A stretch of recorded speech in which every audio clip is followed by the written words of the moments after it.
깊이가 다른 경제 콘텐츠 3프로TV 오늘 아침 라이브 정영진 이주호입니다. 네, 2월 25일 화요일이고요. 네.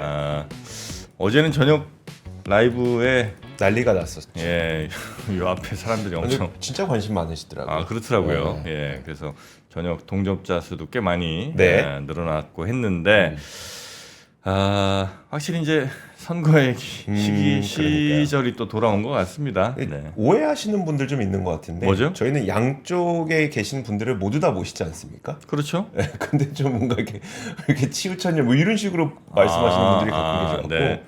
근데 뭐 많이 이미 나오셨고 네, 이미 나오셨고 계속 또 나오고 계시고요. 다음 주인가가 아마 또 뭐 서울시장, 서울시장 아마 준비가 좀 돼 있는 것 같습니다. 그래서 저희는 뭐 골고루 시차를 두고 이제 이렇게 출연을 모시다 보니까 딱 이 순간만 보시는 분들은 너희 왜 이렇게 치우쳤냐 이러시는 것 같긴 해요. 네. 자, 하여튼 그런 이슈에 대해서도 저희가 한번 잘 다뤄보도록 하겠습니다. 자, 오늘은 아침 시간 어떤 분들과 함께 할까요? 자, 오늘도 권순우 취재팀장과 함께 뉴스 살펴볼 건데 우크라이나 그리고 러시아, 미국과의 그 종전 협상과 관련된 내용을 좀 전해주실 것 같고요. 네. 자, 그리고 또 저게 있습니다. 교보증권 박병창 이사와 함께 시장 흐름 볼 건데 그 다음에 이제 인덱스가 준비되어 있잖아요. 네. 오늘은 주연수 교수님 오랜만에 오셔서 이제 금통위 예정돼 있거든요. 오늘이죠? 네네. 그래서 금통위에서 금리 인하하게 될 건지 어떤 상황 때문에 인하하게 될 걸로 전망되는지 이런 부분들을 한번 살펴보도록 하겠습니다. 네, 금리 인하 쪽에 조금 더 무게는 실릴 모양이군요. 그 내용도 이제 권순우 취재팀장이 잠시 후에 두 번째 뉴스로 알겠습니다. 또 준비해 주시고 계십니다. 자, 그러면 바로 권순우 팀장 만나보죠. 어서 오십시오. 예, 안녕하세요. 3프로TV 권순우 취재팀장입니다. 네, 반갑습니다. 반갑습니다. 네. 자, 뭐 일단 뉴스는 전해 주실 텐데 뭐예요? 저 동결이에요, 아니면 인하예요? 저는 무조건 인하죠. 무조건 인하예요? 한국 경제를 사랑하는. 저는 한국 경제가 굉장히 단단하다고 보기 때문에 네. 금리 인하를 해도 환율을 방어할 수 있다. 네. 그리고 금리를 안 낮춘다 한들 환율을 방어할 수 없다. 안 낮춘다고? 네. 네. 그거는 뭐 미국의 달러 강세는 우리 탓이 아니다. 그런 생각이 좀 있긴 합니다. 일단 뉴욕 증시 마감 상황 살펴보시면요, 다우존스가 0.8% 올랐고요, 나스닥은 1.21% 하락했어요. S&P는 0.5% 하락했는데 대체로 보면은 미국장이 좀 약해요. 네. 미국장이 전반적으로 좀 약해요. 그러니까 뭐 특별한 이유는 없습니다. 특별한 이유가 뭐 있었던 것들이 나온 건 없어요. 근데 그냥 뭐 경제 지표 자체가 어제는 거의 하나도 없었다고 봐도 무방할 정도로 특별한 이유가 없는데, 뭐 예를 들어서 뭐 팔란티어 이런 거는 10% 넘게 빠졌습니다. 그 정프로님 팔란티어 빠지는 거 좋아하시죠? 10%요? 네, 10.5%. 와, 그래요? 네. 좋다고는 말 못하지 나도. 오르는 거 되게 부러워하셨었잖아요. 아니, 그렇다고 또 산 사람들이 여기 있는데 내가 어떻게 그 얘기를 맨날 빨랑튀어 그런 얘기 하시고. 아이, 그렇게 말은 못한다니까. 아이, 이 꼬리 좀 내리시고. 이 꼴리는 나도 어떻게 할 수가 없습니다. 올라가는 건 어떻게? 그러니까 이번에 뭐 브로드컴도 한 4.9, 그러니까 거의 그래요? 5% 가까이 밀렸고, 아하. TSMC도 3%, AMD 2%, 인텔 2%, 퀄컴 2%, 뭐 전반적인 반도체 지수가 한 2.59% 하락했으니까. 근데 이게 뭐 미국장 빠졌다라고 뭐 웃으면서 얘기할 문제는 아닌 게, 반도체 지수는 우리나라에도 굉장히 중요하죠. 우리나라 시가총액 1, 2위가 반도체 회사니까. 아니야. 그래도 우리 장이랑 또 다르게 갑니다. 디커플링. 네, 디커플링 갑니다. 이제 국장의 시대가 온다니까. 그러니까 그 부분들을 이제 반도체가 어떻게 할 건지는 결국 이제 엔비디아가 또 이번 주에 실적 발표를 하면서 보여줘야 될 건데, 사실 뭔가 그 AI로 너무 달려왔다라는 생각들을 하는 것 같아요. 근데 사실 AI로 갈 길은 여전히 먼데, 그게 딥시크 이후에 좀 그 AI에 대한 집중도가 미국에서 약간 분산된 측면이 분명히 있거든요. 그러니까 미국 중심의 그 샘 알트먼이 주도하던 그 자본 게임에서 점점 그 엔지니어들의 실력으로 좀 전환되는 측면이 좀 있어요. 근데 그런 부분에서 의외로 그 우리나라의 디커플링 가능성도 거기서 좀 나타나는 게 있거든요. 그러니까 미국이 다 먹을 거다라는 게임에서 좀 분산되면서 우리나라장도 좀 괜찮았던, 우리나라 반도체 업체들도 기대가 좀 있었던 그런 부분들이 좀 있는데 네. 그런 것들이 좀 큰 변수가 없는 상황에서는 좀 이어지고 있는 것 같아요. 그리고 그 애플에서 갑자기 그 미국에다가 투자를 좀 세게 하겠다라는 네. 얘기를 좀 했었거든요. 4년 동안 5천억 달러. 그 애플에서 이런 식의 얘기 잘 안 하는데 네. 5천억 달러면은 700조거든요. 오.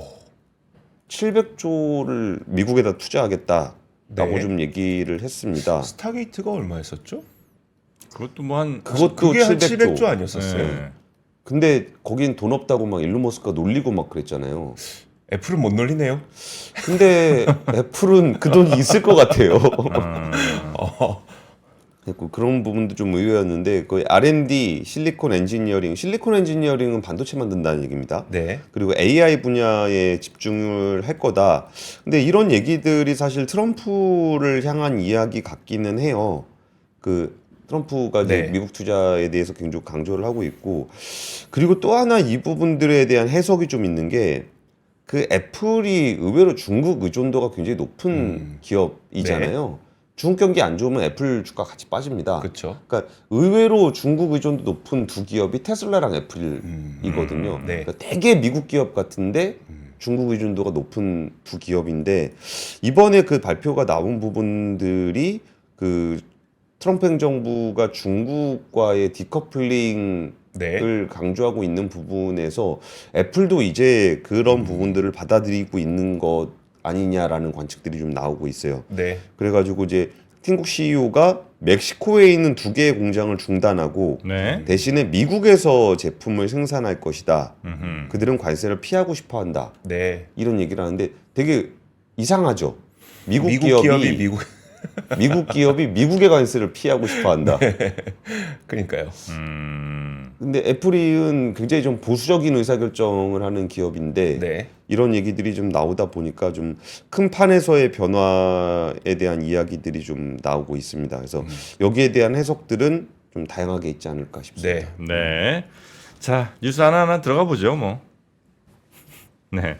어떤 뉴스부터 볼까요? 일단 뭐 트럼프 얘기부터 좀 가봐야 되겠군요. 그러니까 트럼프 대통령이 그 사방팔방 이렇게 산탄총을 쏘고 있는 것 같긴 하지만 그분도 이제 하루에 24시간을 사는 인간이잖아요. 네. 그래가지고 그분이 집중하는 이슈가 그때그때 있습니다. 근데 지금은 우크라이나 전쟁인 것 같아요. 네.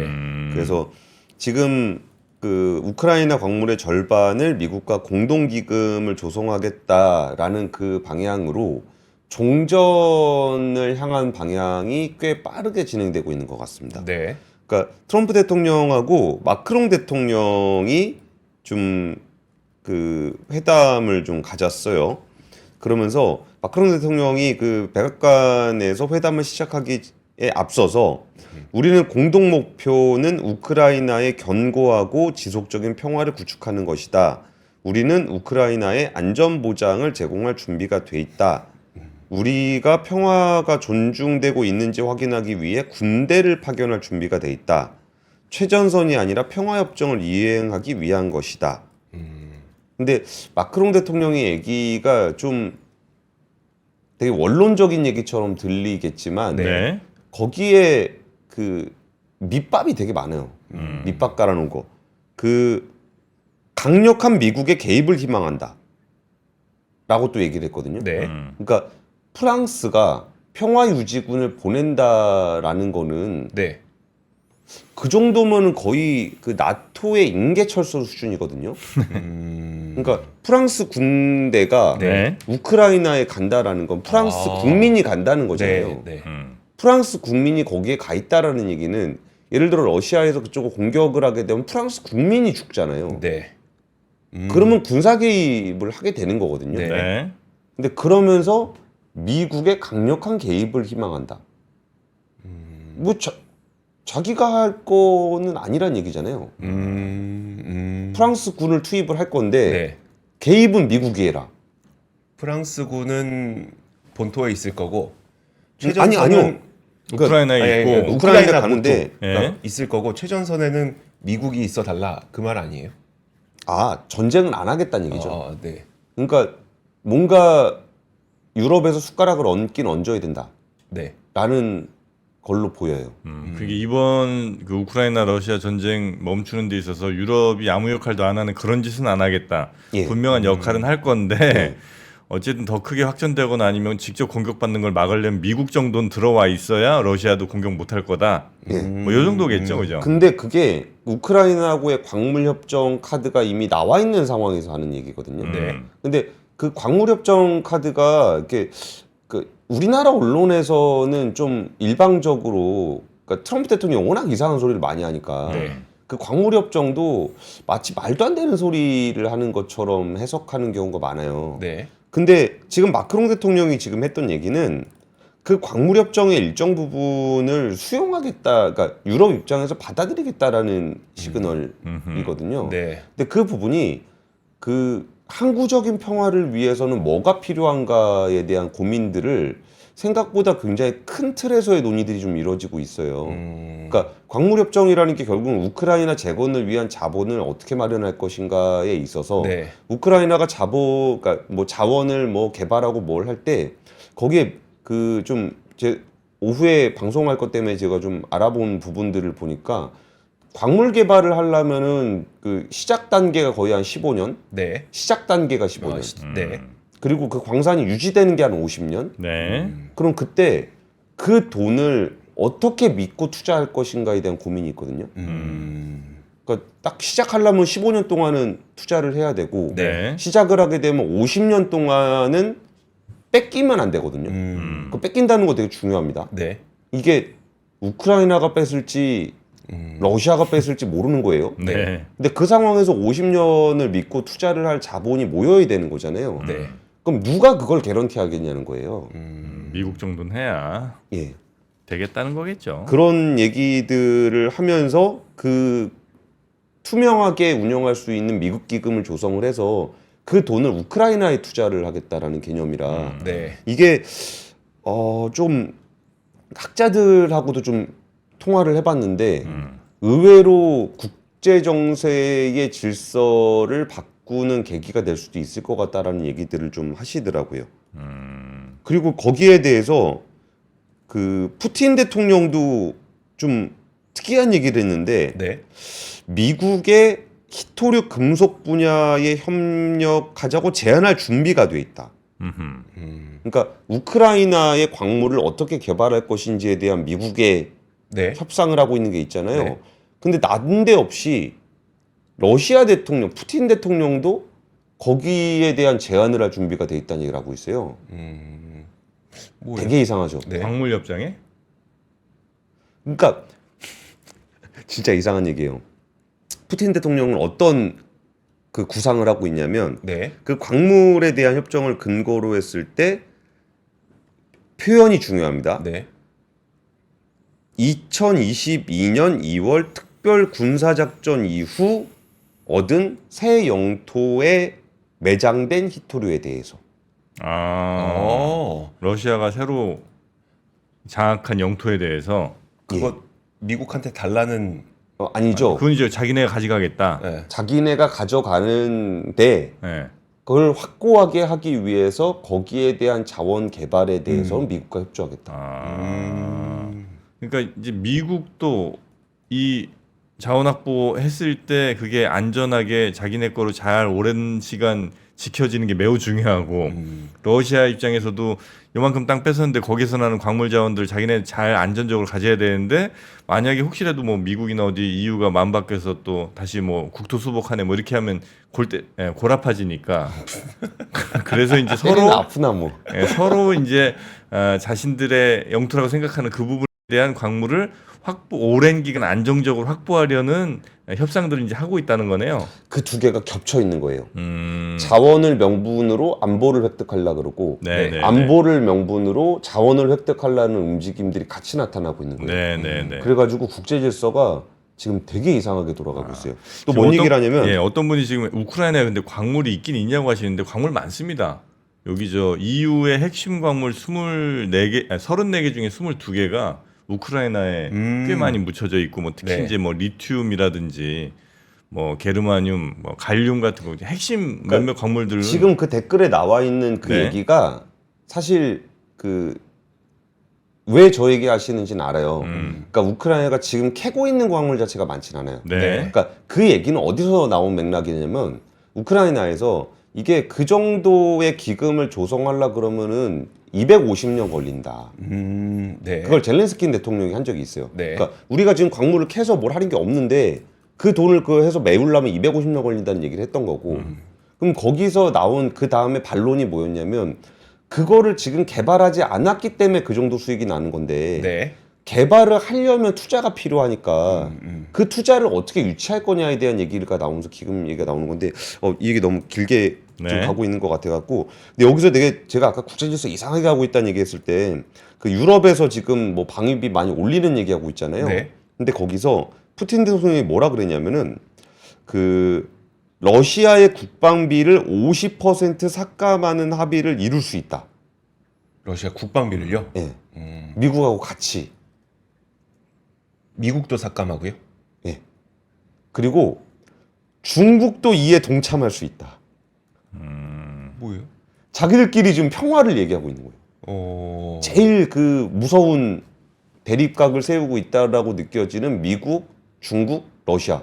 네. 여기가 오히려 지금 국방비 50% 삭감하는 합의가 굉장히 좋은 제안이라고 생각하고 논의할 준비가 돼 있다. 하여튼 다 지들 필요한 거 뽑아 먹을 생각에 돈 안 나갈 그 생각 잘 하고 있구만요. 그죠? 네. 국방비를 제일 올리게 만든 국가들이 네. 국방비 돈 쓰는 거를 우리가 다 같이 안 쓰는 또 얘기도 하고 있고 네, 네. 그러고 있는 상황입니다. 힘이 있어야 됩니다. 자, 그리고 두 번째 금통위. 금리. 네. 오늘 금통위가 있습니다. 지금 3%의 기준금리 조정 여부를 결정을 하는데요. 10월, 11월 금리 인하를 한 다음에 올해 1월에 동결을 한번 했습니다. 네. 그리고 이제 금리를 낮출 것인가에 대한 얘기가 나오고 있는데 일단은 많은 분들은 일단 전문가 설문에서 금융투자협회에서 매달 조사해요. 설문자응답의 55%는 2월 금통위에서 기준금리를 인하할 거다라고 응답을 했답니다. 45%는 동결할 것이라고 응답을 했다는데 55대 45면은 뭐 별 차이 없는 거 아니냐라고 생각하실 수도 있겠지만 직전에 40%였다는 게 오히려 좀 중요한 포인트인 것 같아요. 네. 네. 이전에 뭐 1월에는 40%만 인하할 거라고 생각을 했는데 지금은 55%가 인하를 할 거다라고 좀 얘기를 하고 있습니다. 근데 그러면서 좀 걱정되는 부분들은 이제 GDP 전망을 할 건데 한국은행에서 네. 여기서 좀 큰 폭으로 낮출 가능성에 대한 얘기를 좀 하고 있습니다.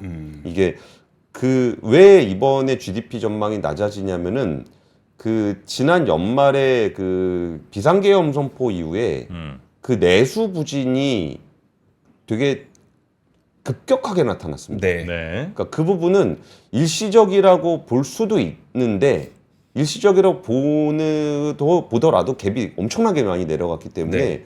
이거는 GDP에 영향을 줄 정도로 크게 내려갔습니다. 그러니까 전망치를 좀 바꿔야 될 필요성이 좀 생기는 거죠. 그리고 여기에 대해서 이게 한국은행이 금리 전망을 할 때 정책 요소를 반영을 하는지를 잘 모르겠어요.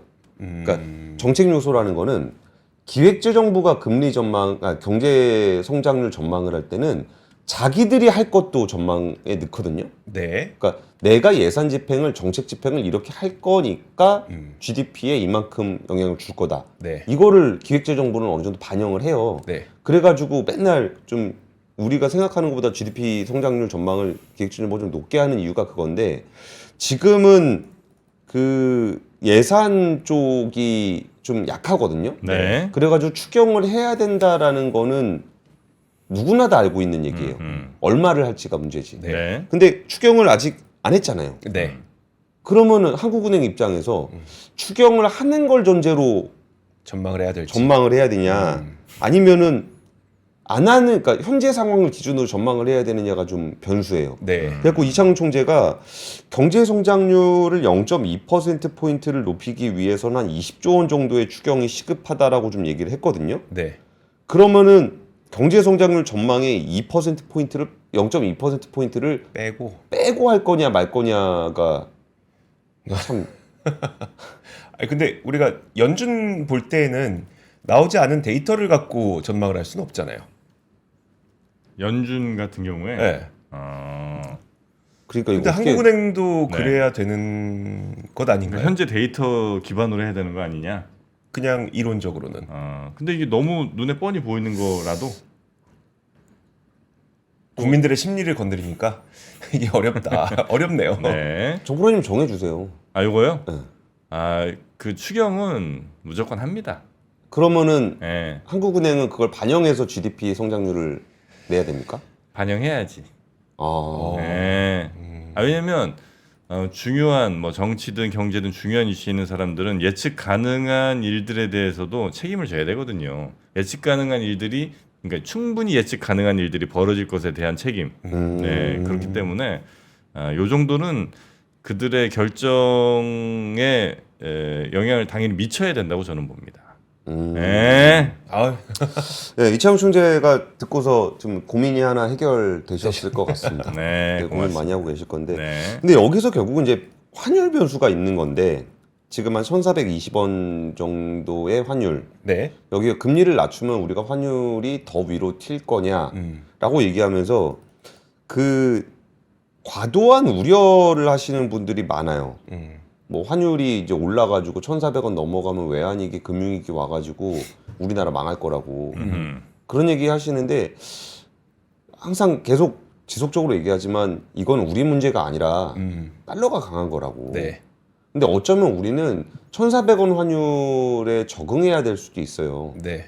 근데 1,400원 넘어가면은 나라 망한다라고 해서 아무것도 못하는 상황이 되는 게 더 문제가 될 수 있거든요. 근데 의외로 지금 미국이 좀 약합니다.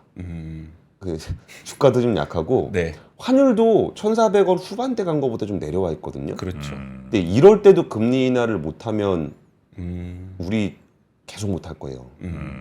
그래서 지금 그런 얘기를 자꾸 드리는 이유가 한국경제인협회가 자영업자들에 대한 설문조사를 했어요. 순이익이 13% 정도 감소했다. 매출의 경우엔 72%가 전년 대비 감소했다. 뭐 순이익과 매출이 줄어들 거다. 올해도 줄어들 거라는 게 60% 넘게 나타나고 있고요. 여기에 뭐 수많은 뭐 변수들이 우리 내수가 너무 안 좋아요. 네. 그리고 올해는 수출이 전년 대비 안 좋을 거기 때문에 작년보다 더 안 좋을 거예요. 근데 그 상황을 그대로 끌고 간다? 네. 너무 무책임한 그렇습니다. 일인 것 같아요. 네.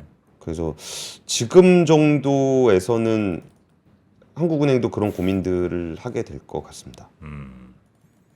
트럼프가 어떤 정책 펼치는지 뻔히 아는데 지금 현재 데이터 없다고 그걸 대비 안 한다는 건 말이 안 되는 거거든요. 예를 들자면, 그래서 충분히 너무나 예측 가능한 범위 내 일들이 있을 때 여기에 대해서 미리 선제적인 대응을 하는 게 이런 책임 있는 자들이 해야 할 일이다. 설령 그게 예측이 틀려서 뭔가 일이 틀어지더라도 그거는 본인이 이제 그 책임에 대한 뭐 책임을 좀 지는 뭐 그런 일은 필요할 수 있겠지만 그렇다고 아무 일도 하지 않는다든지 아니면 그냥 나중에 데이터에 뒤에 숨으려고 이렇게 간다는 거는 저는 무책임한 일이라고 봅니다. 저는 아마 또 국회로 보내자는 얘기들이 많이 나올 텐데 말이죠. 저는 한국은행으로 보내려고 그랬는데. 좀 보내지 마세요. 아직 할 일이 많습니다. 자, 세 번째 뉴스 갈까요? 다음 뉴스는 네. 선법 개정안이 어제 법사위 소위를 통과를 했습니다. 네, 어제 저녁에도 이제 그 얘기가 좀 있었죠.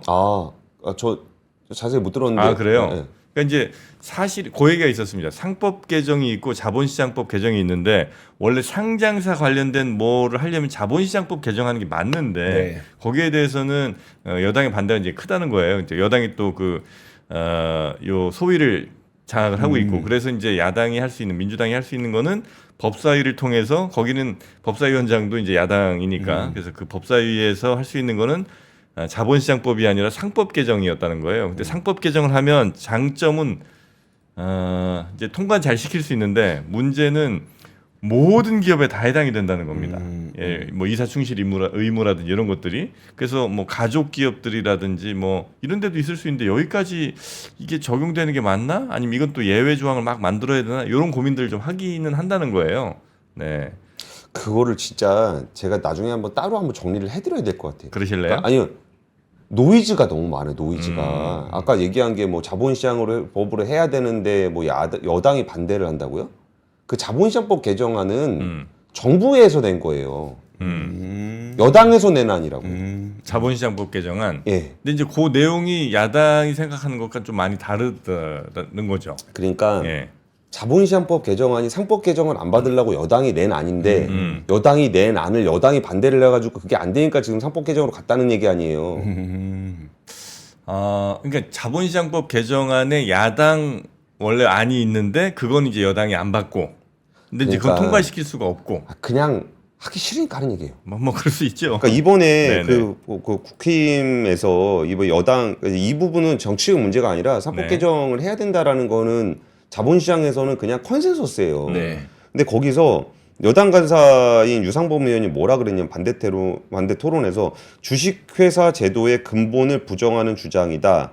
회사의 법적인 규제에 대한 충실 의무를 부과하는 것은 대한민국 기업의 경쟁력을 갖지 말라고 하는 것과 마찬가지다라고 얘기했는데 네. 이 상법 개정의 그 주주 충실 의무는 지극히 보수적인 의견입니다.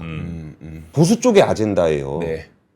네. 그러니까 오히려 진보 쪽에서 저항하고 있는 안이에요. 어쩌면 이거는 주주자본주의 쪽에 가까운 안이기 때문에 네. 원래 보수적인 아젠다라고요. 네네. 근데 이 부분에 대해서 좀 오히려 그 보수 정당에서 지금 거부를 하고 네. 있는 상황이 되게 정치 상황과 이 아젠다가 잘 안 맞는 부분들이 보수 있어요. 정당이라는 거는 국민의힘 얘기하시는 거죠? 지금 유상범 의원님이 음. 법사위 여당 간사니까 네네네. 네. 그런 얘기를 하고 전 세계에서 다른 나라는 안 하는데 왜 우리나라만 그 주주 충실 의무를 부과하려고 하냐. 네. 이것도 우리나라 역사적 맥락을 봐야 되는데 네. 주주 충실 의무라는 건 원래 법으로 규정할 필요가 없는 얘기예요. 당연한 거기 때문에 그러니까 이사회를 누가 임명을 합니까? 주주가 임명을 하는 하잖아요. 거니까. 그러니까 당연히 주주 충실 의무가 있어야 되는데 이거를 우리나라 대법원에서 판례로 주주 충실 의무가 없다라고 판결을 하는 바람에 네. 이거를 주주 충실 의무를 넣어야 되는 문제가 생긴 거예요. 입법으로.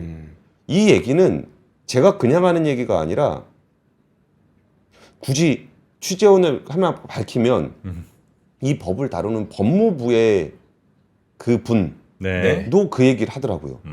이건 사실 입법으로 할 문제가 아닌데 네. 판결이 그렇게 그 판결도 에버랜드 판결입니다. 그 삼성 그 에버랜드 판결 때 이사회는 주주에 대한 충실 의무가 없다라는 얘기를 해버리는 바람에 네. 이걸 어떻게 넣어야 되느냐가 문제가 생기고 그리고 이거 제가 균형 차원에서 하나 또 말씀드리는데 네. 상법 개정이 된다고 해서 거기에 주주 충실 의무가 그냥 문구적으로 되게 중요한 포인트가 그렇다고 해서 주주가 그냥 얘기하는 게 다 된다는 얘기 절대 아닙니다. 네. 이게 또 되게 큰 이슈예요. 그 상법 개정을 해야 된다는 사람들 그 전문가들 사이에서 네. 좀 강력하게 그걸 얘기하는 분하고 노력 의무냐 충실 의무냐 이거 가지고도 엄청 싸워요. 근데 그게 왜 그러냐면은 그런 일이 생겨요.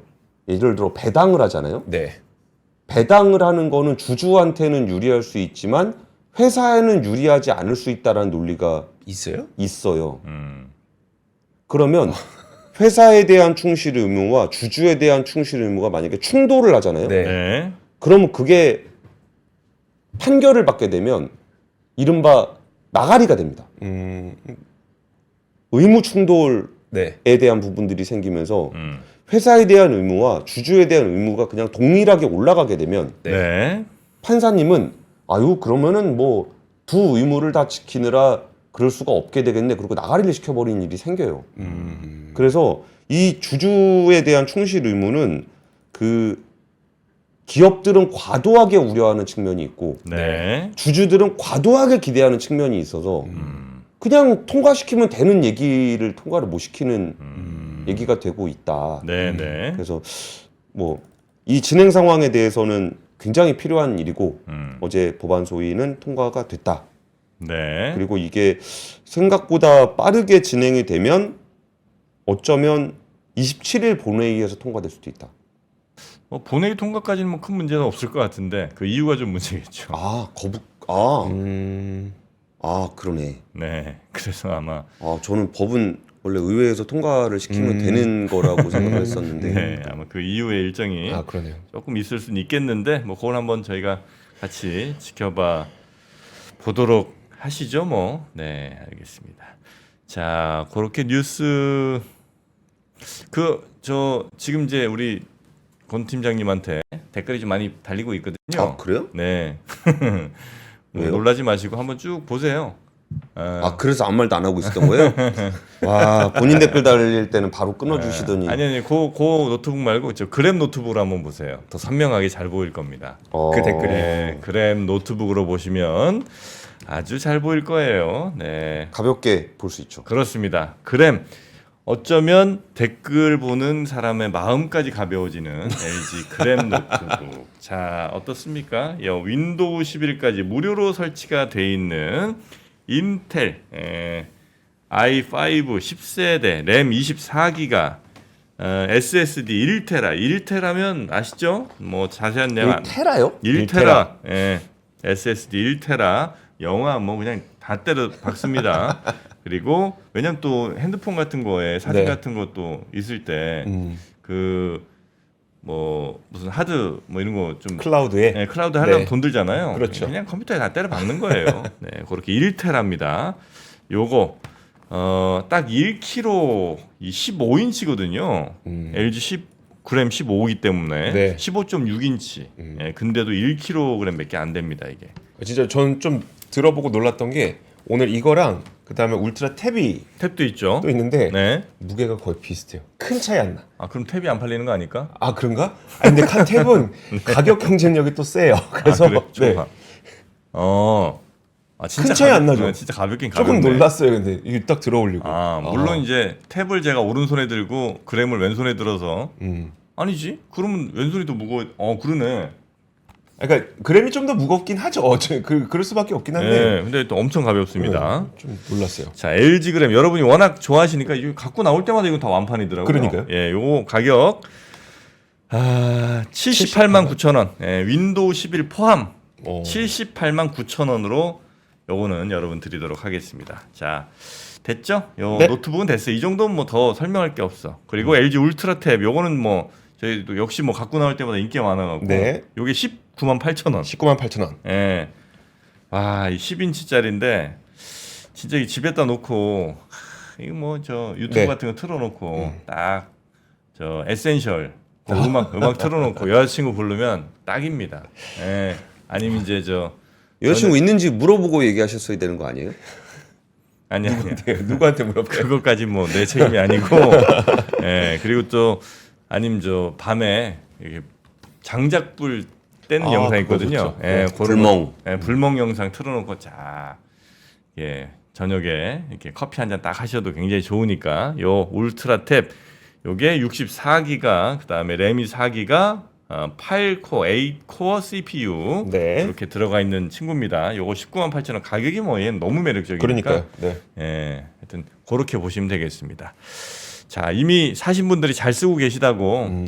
요거 특히 이제 노트북 같은 경우는 3년 AS 보장이고요. 네. 네, 그리고 탭은? 탭은 1년 AS 보장입니다. 자, 요 정도는 뭐 여러분 안 사시기 힘들 거예요. 힘들 거예요. 요 링크 잘 따라오시면 되겠고요. 그냥 가격이 너무 싸요. 그러니까 AS가 이거 이제 이렇게 잘 잡아 우리가. 네, 울트라 탭이 15개월, 1년 넘는다고. 그래요? 노트북이 노트북? 노트북이 15개월. 3년 아니야? 3년일 텐데. 15개월이야? 하여튼 뭐 그거는 15개월이래요. 저희가 다시 한번 확인해서 알려드릴게요. 어차피 안 망가지니까. 자, 그러면 오늘 우리 권 팀장님은 이 정도로 마무리하고요. 내일 아침에 다시 뵙겠습니다. 네, 내일 뵙겠습니다. 고맙습니다. 감사합니다. 감사합니다.